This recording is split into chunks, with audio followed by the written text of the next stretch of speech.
Good morning. KP college की online class में आप सभी का स्वागत है। आज हम होम साइंस के अंदर द्वितीय प्रश्न पत्र में हमारा जो 11th चैप्टर है शिशु की देखभाल, नवजात शिशु की देखभाल के बारे में पढ़ने जा रहे हैं। इससे पहले की क्लास में हमने नवजात शिशु को किस तरीके से दूध पिलाना चाहिए, बॉटल से कैसे फीडिंग करवाई जाती है, इनके बारे में पढ़ा था। और साथ में हमने पढ़ा था कि शैशवावस्था में होने वाले रोग, जिसमें हमने अतिसार पिछली क्लास में पढ़ा था। आज हम जो पढ़ने जा रहे हैं वो है कब्ज़। अतिसार तो आप सभी जानते हैं कि जब मल का त्याग 1 या 2 से अधिक बार होता है दिन में, तो उसको अतिसार कहा जाता है, जिसमें दस्त लगती है या फिर जो मल है जो पतला पानी के समान भी हो सकता है। आज हम जो पढ़ने जा रहे हैं वो है कब्ज़। कब्ज़ का मतलब होता है कि वे जो शिशु में मल का जो त्याग होता है वो कठिनाई से होता है और जो मल है वो कड़ा शुष्क हो जाता है, जिसको कहा जाता है कब्ज़। स्तनपान करने वाले जो शिशु हैं उनमें कब्ज़ बहुत कम अथवा बहुत ही ना के बराबर देखा जा सकता है। लेकिन जो बच्चे जो ऊपरी दूध पीते हैं या फिर बॉटल के माध्यम से दूध पीते हैं, उनमें कब्ज़ की समस्या देखी जा सकती है। कई बार अपर्याप्त अथवा अपर्याप्त आहार के सेवन से भी, जैसे देखा जाए जो बच्चा अपर्याप्त मात्रा में दूध या अपर्याप्त मात्रा में कोई भोजन का जो सेवन कर रहा है, उससे भी शिशु में कब्ज़ होने की समस्या रह सकती है। यदि 2 या 3 दिन तक भी मुलायम व आसानी से निकलने वाला मल का त्याग नहीं होता है, यानी कि जो मल का त्याग किया जा रहा है वो मल अगर कड़ा है, शुष्क है और उसको त्यागने में अगर कठिनाई हो रही है, तो उसको कब्ज़ कहा जाता है। ऐसा अगर देखा जाए तो शिशु के आहार में पूर्ण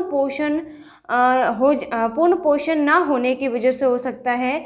अतः ऐसी दशा में माता को चिंता करने की आवश्यकता नहीं होती है, क्योंकि कब्ज़ में मल कठिनता से और एवं कष्टपूर्णता से तो निकलता है, लेकिन कई बार क्या होता है कि जब मल का त्याग किया जाता है तो बच्चे की जो गुदा की जो श्लैष्मिक झिल्ली है या जो श्लैष्मिक स्तर है, वहाँ पर उस मल के माध्यम से चोट या प्रहार लग जाता है। या यूँ कहा जा सकता है कि जब बच्चा मल त्याग करता है तो मल ज़्यादा कड़ा और शुष्क होने की वजह से उसको त्यागने में समस्या रहती है, जिसकी वजह से बच्चे की जो गुदा द्वार है, उसकी जो झिल्ली है, वहाँ पर चोट लग जाती है और मल के साथ में कई बार जैसे कि रक्त का आना भी हो सकता है। तो वो जो स्थिति होती है बच्चे के लिए थोड़ी कष्टदायक रह सकती है, या यूँ कहा जाए कि मल के साथ में रक्त भी दिखाई देता है। कब्ज़ होने के जो कारण हैं उसमें अगर देखा जाए तो जो सबसे पहला कारण है वो है अपर्याप्त दूध पिलाने से शिशु में कब्ज़ की स्थिति होती है। यानी कि शिशु की जितनी मांग है उतनी मांग में उसको दूध ना मिलने पर उसमें कब्ज़ की स्थिति देखी जा सकती है। कई बार बच्चे को कृत्रिम रूप से दूध पिलाया जाता है, तो उसकी वजह से भी एक बच्चे में कब्ज़ की स्थिति देखी जा सकती है। आहार में कई बार प्रोटीन की अधिकता होने के कारण, यानी कि जो बच्चे को पोषण दिया जा रहा है या जो आहार खिलाया जा रहा है उसमें यदि प्रोटीन की मात्रा अधिक है, तो ऐसी स्थिति में भी बच्चे को कई बार कब्ज़ होने की स्थिति रह सकती है। दूध में वसा की पर्याप्त मात्रा न मिलने पर, यानी कि बच्चे को जो दूध दिया जा रहा है वो वसा रहित है या फिर जिसमें वसा ना हो, तो ऐसी स्थिति में भी बच्चे को कब्ज़ होने की संभावना हो सकती है। अगर शिशु के द्वारा या शैशवावस्था के जो बच्चे हैं उनके द्वारा कम मात्रा में जल का सेवन किया जा रहा है, तो उसकी वजह से भी बच्चे में मल जो है वो कड़ा एवं शुष्क हो सकता है। अगर कई बार बच्चा अपर्याप्त मात्रा में, यानी कि उसको पर्याप्त मात्रा में हरी सब्जियां वगैरह नहीं मिल पा रही हैं या फल नहीं खा पा रहे हैं बच्चे, तो ऐसी स्थिति में भी उनको कब्ज़ होने की संभावना हो सकती है। अगर माता को कब्ज़ है तो शिशु को भी कब्ज़ हो सकता है, क्योंकि माँ के शरीर से बच्चा दूध को ग्रहण करता है। तो ऐसी स्थिति में अगर प्रसव युक्त जो महिला है, यानी कि जो महिला जो बच्चे को दूध पिला रही है, वो कब्ज़ से ग्रसित है, तो बच्चे को भी कब्ज़ होने की संभावना हो सकती है। असंतुलित भोजन, यानी कि जो बच्चे के भोजन में संतुलन ना रखा जाए या बार बार परिवर्तित भोजन दिया जाए या भोजन में सही प्रकार से सही मात्रा में ना दिया जाए, तो ऐसी स्थिति में भी एक बच्चे को कब्ज़ होने की संभावना हो सकती है। अब आते हैं कब्ज़ के उपचार। तो कब्ज़ होने पर बच्चे के लिए क्या क्या उपचार किए जा सकते हैं। जैसे कि सबसे अधिक मात्रा में बच्चे को पानी और जो जल से युक्त जो चीज़ें हैं, यानी कि जो तरल पेय पदार्थ हैं, उनकी जो मात्रा है उसके आहार में बढ़ा दी जानी चाहिए। 6 से 12 माह तक के शिशु को फलों के जो स्टीव हैं उनको करके देना चाहिए। बिना मिर्च मसाले युक्त जो सब्जियां हैं उनको पकाकर बच्चे को खिलाया जा सकता है। उसके अलावा अगर माता के कारण कब्ज़ है तो माता को स्वयं को रेशा युक्त भोज्य पदार्थों का उपयोग अपने आहार में करना चाहिए, जिसकी वजह से माँ को कब्ज़ की समस्या नहीं रहेगी और उसकी वजह से बच्चे को भी जो माँ के माध्यम से जो दूध मिलेगा उसकी वजह से बच्चे में भी कब्ज़ की समस्या नहीं होगी। शिशु के हाथ पैरों की मालिश की जा सकती है। आंत जो है उनकी मांसपेशियों को सक्रिय होकर पुष्ट बनाया जा सकता है। और मिल्क ऑफ मैग्नीशिया जो है उसको 4 मिलीलीटर जो है वो शिशु को दिया जा सकता है। उसकी वजह से भी बच्चे में कब्ज़ की समस्या को कम किया जा सकता है। फिर आता है कई बार बच्चे को जैसे एनीमा है या फिर बच्चे को स्पॉजिटरी जो है उस बिना स्पॉजिटरी का या फिर बिना चिकित्सक के परामर्श से नहीं दिया जाना चाहिए। यानी कि जब भी बच्चे को एनीमा दिया जा रहा है तो चिकित्सक के परामर्श अवश्य ले लेनी चाहिए। उसके पश्चात ही बच्चे को एनीमा वगैरह की जो डोज है जो उसको दिया जाना चाहिए। तो अभी तक हमने जो रोग पढ़ा वो था कब्ज़। उसके अलावा जो बच्चे में जो तीसरा रोग देखने को मिलता है वो है वायु विकार।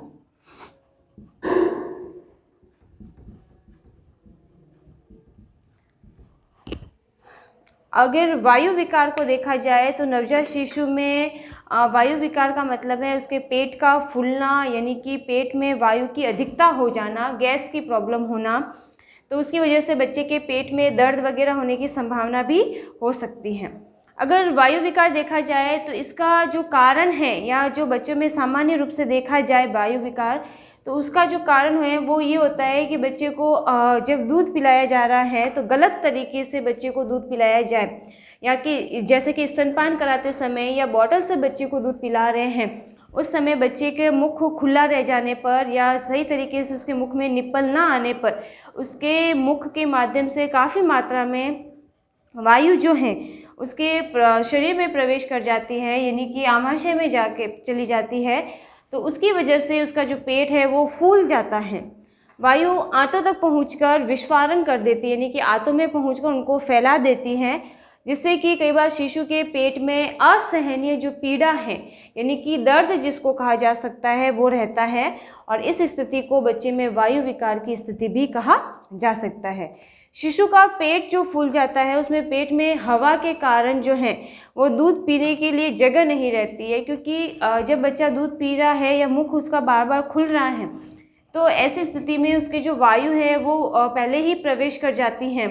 तो बच्चे के पेट फूलने की स्थिति में उसको पेट भरा सा लगता है, भूख नहीं लगती है, जिसकी वजह से वो दूध कम पीता है और दूध पीने के लिए उसके शरीर में जगह नहीं होती है।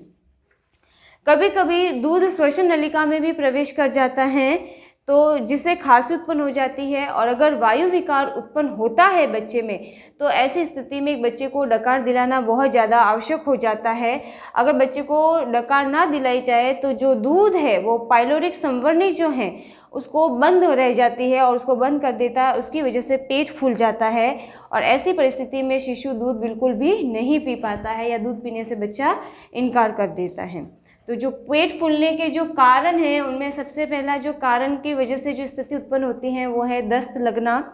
दस्त लगना यानी कि अधिक मात्रा में मल का त्याग होना। फिर है शिशु द्वारा जल्दी जल्दी दूध को पीना।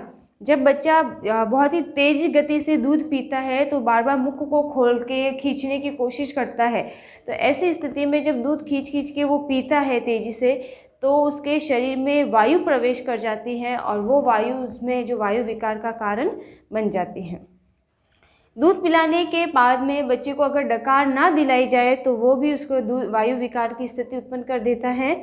दूध पिलाने वाले जो निप्पल हैं उसमें छिद्र काफ़ी छोटा होने पर अगर जो बच्चा जिस बोतल से दूध पी रहा है उस बोतल का जो छिद्र है बहुत छोटा है तो बच्चे को दूध पीने में कठिनाई होती है, या यूँ कहा जा सकता है कि बच्चे को दूध पीते पीते कई बार उसको मुंह खोलना पड़ता है और मुंह खोलने की वजह से बच्चे में जो वायु है उसके शरीर में प्रवेश कर जाती है।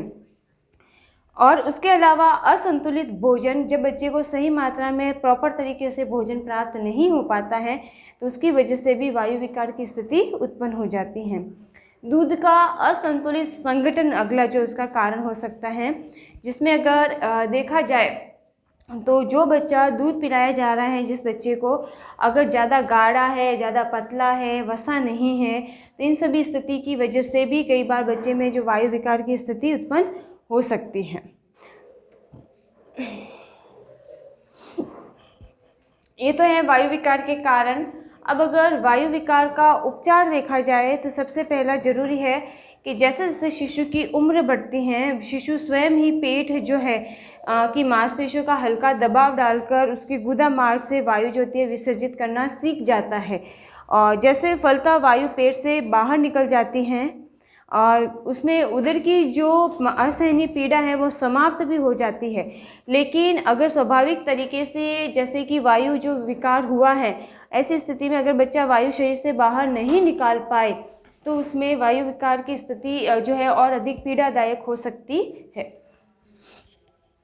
जो अगर जैसे कि बच्चे को डकार ना दिले जाए तो ऐसी स्थिति में कई बार क्या होता है कि बच्चे के शरीर में वायु रह जाती है और वो जो होती है असहनीय जो पीड़ा है वो उसकी और अधिक बढ़ जाती है। जैसे बच्चे को डकार दिलाई जाए या बच्चे को स्वयं को वायु को जैसे कि बाहर निकालने की स्थिति पता चल जाती है तो ऐसी स्थिति में उसमें जो पीड़ा है वो पीड़ा समाप्त हो जाती है।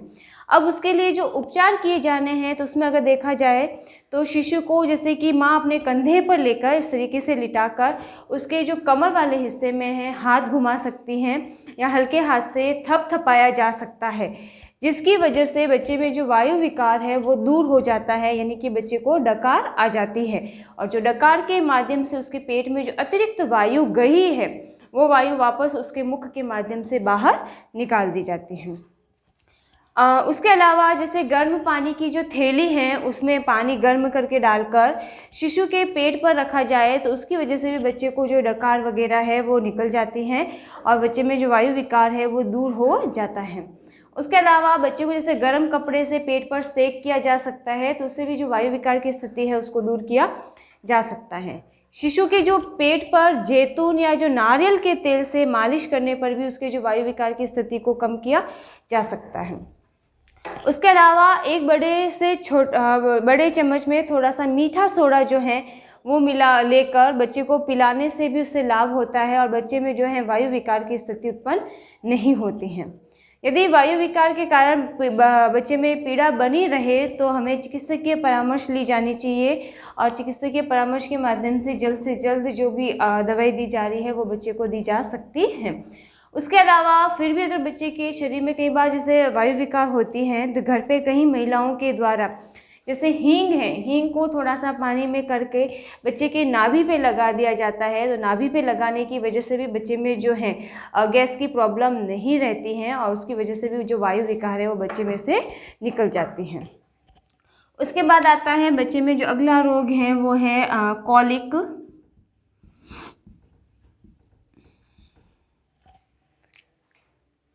कॉलिक जो है आंतों में कई बार कॉलिक नामक रोग हो जाता है। ये भी वायु विकार तथा आंतों में जलन होने लगती है, जिसकी वजह से अगर गलत तरीके से बच्चे के दूध पीने से कई बार उसमें जलन उत्पन्न हो जाती हैं और जो उत्तेजक पदार्थों के सेवन किया जाए यानी कि अधिक खट्टे तीखे पदार्थों का सेवन बार बार बच्चों के द्वारा किया जा रहा है तो जो कॉलिक की स्थिति है वो एक बच्चे में उत्पन्न हो सकती है। अब इसके जो लक्षण हैं वो हैं जैसे शिशु जो है ज़ोर ज़ोर से रोता है, चिल्लाता है, पेट में असहनीय पीड़ा होती है, यानी कि इतनी पीड़ा होती है, इतना दर्द होता है कि बच्चा उसको सहन नहीं करवाता है। रोने से शिशु का मुंह कई बार लाल हो जाता है, मुट्ठियाँ जो है वो बच्चा बंद कर देता है, यानी कि बच्चे को बहुत ज़्यादा ऐंठन होने लगती है। शिशु के हाथ पैर मुड़ जाते हैं, यानी कि बच्चे को जैसे कि हाथ पैर मुड़कर दौरे की स्थिति उत्पन्न हो सकती है। शिशु दूध नहीं भी पी सकता है। शिशु के शरीर में ऐंठन होती हैं और पेट में वायु होने से कई बार गेंद की तरह जो उसका पेट है वो फूलकर बढ़ जाता है, जिसकी वजह से भी बच्चे में जो है असहनीय दर्द वगैरह देखा जा सकता है। अब जो है कॉलिक का उपचार कैसा किया जाए, तो कॉलिक के उपचार के लिए सबसे ज़रूरी है कि बच्चे में वायु विकार की स्थिति उत्पन्न ना होने दी जाए, या बच्चे में गर्म पानी की जो बॉटल है वगैरह उससे बॉटल से सेक किया जा सकता है, गर्म पानी की थैली से सेक किया जा सकता है। एंटी फ्लॉट्यूलेंट की जो दवाई है उसका प्रयोग बच्चे को वायु विकार की स्थिति को रोकने के लिए और कॉलिक को रोकने के लिए किया जा सकता है। और अधिक बच्चे में कष्ट की स्थिति उत्पन्न होने पर हम लोग डॉक्टरी सलाह ले सकते हैं, यानी कि चिकित्सकीय जांच वगैरह बच्चे की करवाई जा सकती है। शिशु को सिर का सहारा देकर उसके सिर पर हल्के हथेली पर लिटाया जा सकता है, उसके हाथ घुमाया जा सकता है, कमर वगैरह में हाथ पैरों की मांसपेशियों को सहलाया जा सकता है जिससे कि वे क्रियाशील हो और सक्रिय हो। और कई बार पेट वगैरह पर और कमर में हाथ घूमने से जो वायु विकार की स्थिति है उसको दूर किया जा सकता है। तो ये आज हमने पढ़ा कॉलिक, यानी कि जो सबसे पहले अतिसार पढ़ा था। अतिसार में हमने पढ़ा था कि मल की मात्रा 1 से 2 से अधिक हो जाना दिन भर में, कब्ज़ में जिसमें मल कड़ा शुष्क हो जाता है। वायु विकार अभी तक इसमें हमने पढ़ा कि बच्चे के पेट में अतिरिक्त मात्रा में वायु का आ जाना। कॉलिक यानी वायु विकार के कारण उत्पन्न होने वाली स्थिति है जिससे कि आंतों में वगैरह में संक्रमण उत्पन्न हो जाता है। अब जो 5वीं स्थिति है बच्चों में जो पढ़ते हैं वो है नैपकिन घाव।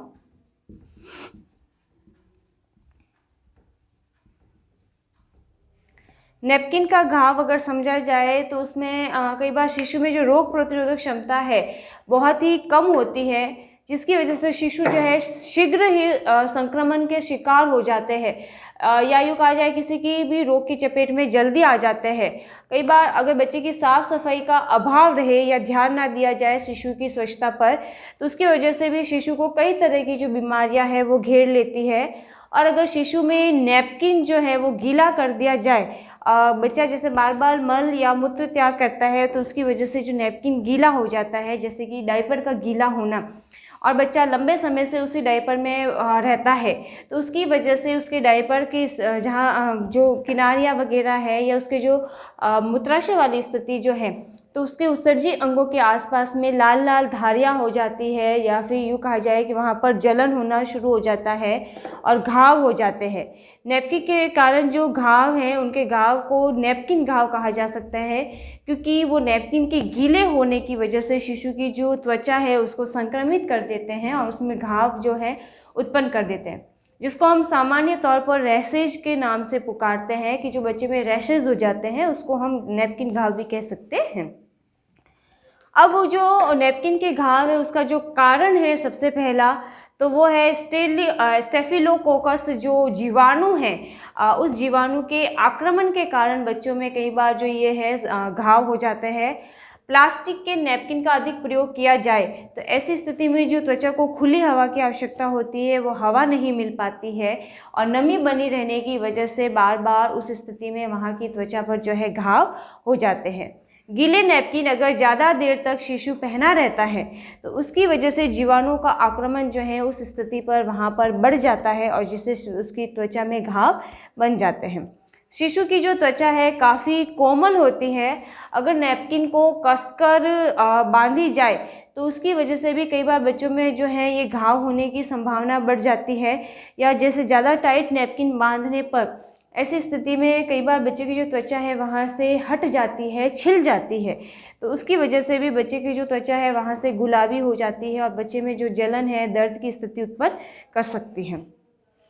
अब जो नैपकिन के घाव है यानी कि जो रैशेज होते हैं तो ऐसी स्थिति में क्या उपचार किया जा सकता है बच्चे के लिए, तो उपचार अगर देखा जाए तो नैपकिन से हुए घाव का अगर तुरंत हम उपचार ना करें तो घाव जो है और अधिक बढ़ सकता है, जो बच्चे के लिए बहुत ज़्यादा असहनीय पीड़ा का कारण भी बन सकता है।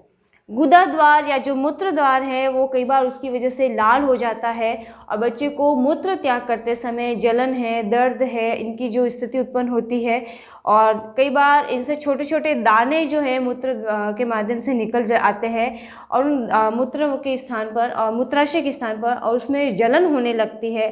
तो ऐसी स्थिति में एक बच्चे को बहुत ही ज़्यादा असहनीय पीड़ा हो सकती है। शिशु जलन के कारण कई बार रोने लगता है और मूत्र त्याग नहीं करता है, उससे बचता है।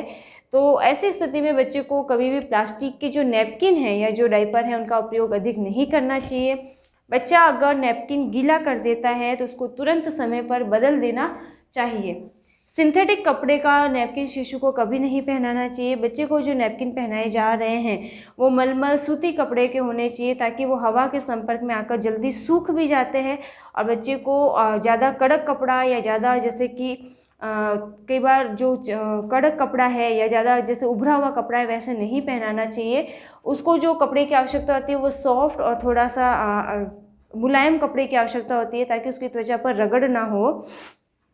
नैपकिन को कसकर नहीं बांधना चाहिए। घाव वाले स्थानों पर मलहम लगाया जा सकता है, उसको थोड़ा सा सॉफ्ट किया जा सकता है, जिससे कि बच्चे में जलन वगैरह की जो स्थिति है कम हो जाए। व्यक्तिगत बच्चे की जो स्वच्छता है उस पर बच्चे की स्वच्छता पर विशेष रूप से ध्यान दिया जा सके। जैसे कि बच्चे के तुरंत मल मूत्र त्याग करने पर उसकी साफ़ सफाई की जाए, उसकी जो त्वचा है उसको थोड़ा साफ रखा जाए, तो उसकी वजह से बच्चे में घाव होने की संभावना नहीं होती है। तो अगला जो है रोग है वो है आँखों का संक्रमण।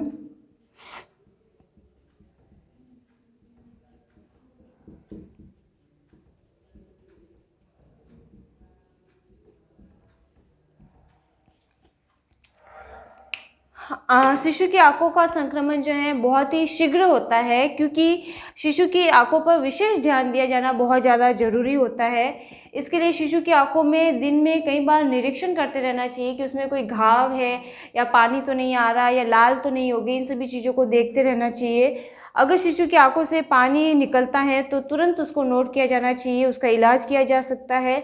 शिशु की आंखों में जो संक्रमण है उसकी रोकथाम के लिए छोटी बाउल में जो है विसंक्रमित जल है या साफ जल जिसको कहते हैं वो लेना चाहिए, और बच्चे की आंखों को उससे धोना चाहिए या फिर रुई से साफ किया जा सकता है। अब अगर जो देखा जाए कि बच्चे की आंखों में संक्रमण होने के क्या कारण हो सकते हैं, तो उसका कारण है कि कई बार बच्चे खेलते खेलते आँखों के अंदर हाथ डाल देते हैं, या यूँ कहा जा सकता है कि बच्चे की जो आँखों के पास की जो ग्रंथियाँ हैं, अश्रु ग्रंथि बहुत ही ज़्यादा संवेदनशील होती हैं। लेकिन जब बच्चा खेलते खेलते कई बार अपनी आँखों में गंदे हाथ वगैरह है या मिर्ची वाले गंदे हाथ है, खाना खाते खाते जो हाथ है वो कई बार अपनी आँखों को डाल देता है या मसल देता है, या खेलते खेलते धूल मिट्टी में उसके जो हाथ हो गए हैं उन हाथों से अपने आँखों को मसलता है, तो ऐसी स्थिति में बच्चे की जो आँखों में है संक्रमण उत्पन्न हो जाता है, जिसकी वजह से आँखें लाल हो जाती है, आँखों से पानी आने लगता है और आँखें जो है छोटी हो जाती, यानी कि छोटी दिखाई देने लगती हैं, क्योंकि उनमें सूजन आ जाती हैं। तो और बच्चे की आँखों में दर्द भी होने लगता है। अब उसके जो लक्षण देखे जाएँ तो आँखें जो है लाल होना, पानी आना, और बच्चे की आंखों से कीचड़ के समान एक पीला सा द्रव निकलता है जो कि अश्रु ग्रंथि के पास में बार बार जमा होना शुरू हो जाता है। शिशु की पलकें कई बार उस चिपचिपे पदार्थ की वजह से चिपक जाती है, यानी कि आपस में चिपक कर बंद होने लगती हैं। खासकर अगर देखा जाए जब बच्चा सोकर उठता है तो ऐसी स्थिति में उन पानी की वजह से उसकी आंखों की जो पलकें हैं आपस में चिपक जाती है। कई बार अत्यधिक आंख दुखने के कारण आंखें सरलता से नहीं खुलती हैं और आंखों को खोलने में बच्चे को कष्ट का जो अनुभव है वो होता है। इसके उपचार के लिए अगर देखा जाए तो बच्चे को आंखों को है जो नितांत रूप से अगर देखा जाए तो हर कोई घर में अगर देखे तो काजल लगाई जाती है। काजल जो है वो एक बच्चे में एंटीसेप्टिक क्रीम की तरह कार्य करती हैं। अगर आयुर्वेदिक या घर पे बनी काजल का उपयोग किया जाए तो वो बच्चे की आंखों को हमेशा साफ़ करने का अच्छा कार्य करती है, जो कि एक बच्चे के लिए बहुत ही ज़्यादा आवश्यक होता है। आँखों व चेहरे को विसंक्रमित जल से धोया जा सकता है, यानी कि साफ़ पानी से उसको साफ़ किया जा सकता है। विसंक्रमित पानी में थोड़ा सा बोरिक पाउडर जो है उसको डालकर बच्चे की अच्छी दिन में 2 से 4 बार उसकी आँखों को साफ़ किया जा सकता है, जिसकी वजह से उसकी आँखों से पानी ना निकले। और उसके अलावा हल्के हाथों से शिशु की आंखों को स्वच्छ व मुलायम कपड़े से पोंछा जा सकता है। आंखों को कभी न तो बच्चे को मलने देना चाहिए, ना ही रगड़ना चाहिए बार बार उसको। चिकित्सक की सलाह के अनुसार मलहम का प्रयोग किया जा सकता है। आंखों को बच्चों को पूर्ण रूप से विश्राम देना चाहिए, यानी कि बच्चों को सुलाते रहना चाहिए। गंदगी व धूलकण से आंखों की बार बार सफाई करनी चाहिए या ढक कर रखा जा सकता है, उनसे बच्चे को बचाया जा सकता है।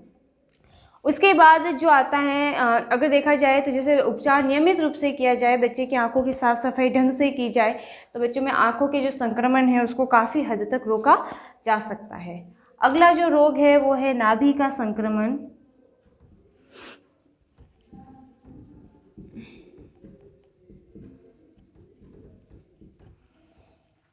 नाभि संक्रमण जब जन्म के पश्चात हमने पहले पढ़ा था कि बच्चे गर्भावस्था जब पढ़ी थी उसमें हमने पढ़ा था कि बच्चे के नाभि जो है यानी अपरा जो है माँ के शरीर से जुड़ी रहती है। जब बच्चे का जन्म होता है तो उस नाभि को काट कर माँ के शरीर से बच्चे को अलग कर दिया जाता है और काट कर जो माता से अलग करते हैं तो उस समय वो काटी हुई जो नाभि नाल है बच्चे के शरीर से कई दिनों तक लगी भी रहती है। अब अगर देखें तो जो उसको नाभि को काटते समय अगर नई ब्लेड से ना काटा जाए या नाभि को बांधते समय साफ़ सफाई का उपयोग ना रखा जाए या फिर जो धागे का प्रयोग किया जा रहा है उन सभी का ध्यान रखना बहुत ज़्यादा ज़रूरी हो जाता है। कई बार जैसे बच्चे की नाभि को काटते समय जंग लगे चाकू का प्रयोग कर दिया जाए या पुरानी या विसंक्रमित ब्लेड से शिशु की नाभि को काट दिया जाए तो ऐसी स्थिति में बच्चे की जो नाभि में तीव्र रूप से संक्रमण हो जाता है जो कि शिशु को टिटनस रोग भी हो सकता है उसकी वजह से। नाभि नाल जो है 6 से 7 दिन में नेचुरल रूप से अगर देखा जाए तो प्राकृतिक रूप से बच्चे के शरीर पर सूख कर अपने आप झड़ जाती है, परंतु कई बार संक्रमण की स्थिति में वो नाभि नाल नहीं सूखती है, लाल हो जाती है, वहाँ पर पानी भरने लगता है और उसमें दर्द भी होना शुरू हो जाता है और उसमें से जो पानी भरता है वो पीले रंग का गाढ़ा पदार्थ बनता है और जिसकी वजह से कई बार उसमें दुर्गंध भी आने लग सकती है। अब अगर जैसे नाभि में कई बार जैसे संक्रमण हो जाए तो उसका क्या उपचार करना है, तो सबसे पहले नाभि नाल का परीक्षण करना चाहिए, डॉक्टरी परामर्श ली जानी चाहिए। डॉक्टरी परामर्श के अनुसार उस पर मलहम का प्रयोग किया जा सकता है। नाभि को ना तो खींच के निकालना चाहिए ना ही उस पर किसी प्रकार का दबाव आने देना चाहिए। नाभि पर देखा जाए तो घरेलू स्तर पर जैसे उसमें गर्म तेल में थोड़ी सी हल्दी डाल के उसे सेक किया जा सकता है। बच्चे के एंटीसेप्टिक क्रीम का प्रयोग बच्चे के वहाँ पर नाभि पर किया जा सकता है और अगर नाभि से दुर्गंधपूर्ण अगर पदार्थ निष्कासित होता है तो ज़्यादा जरूरी होता है, तो इन सभी चीज़ों को ध्यान रखा जा सकता है। एंटीबायोटिक दवाई का प्रयोग डॉक्टरी सलाह पर हम कर सकते हैं।